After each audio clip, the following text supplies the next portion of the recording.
Mga kahuwan, panoorin ang video na ito upang alamin ang pinaka-latest na balita tungkol sa lagay ng panahon at bagyo update today. Mula sa Pag-asa Weather Forecasting Center, ito na ang ating update sa magiging tayo ng panahon sa susunod na 24 oras. Patuloy pa rin ang epekto ng easterlies o yung mainit na hangin galing sa Karakatang Pasipiko sa malaking bahagi ng ating bansa. At makikita natin dito sa ating latest satellite images itong mga kaulapan sa ilang areas ng Mindanao, particular na sa Southern Mindanao. Ay ito yung epekto ng easterlies, kaya makaranas tayo ng mataas na tsansa ng pag-ulan sa ilang areas nga ng Southern Mindanao within the next 24 hours.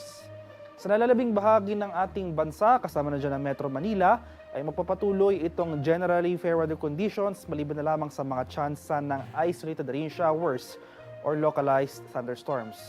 At sa kasalukuyan, wala pa rin tayong binabantayang low pressure area o sama ng panahon na posibleng maging bagyo na maaaring makaapekto sa ating bansa sa mga susunod na araw.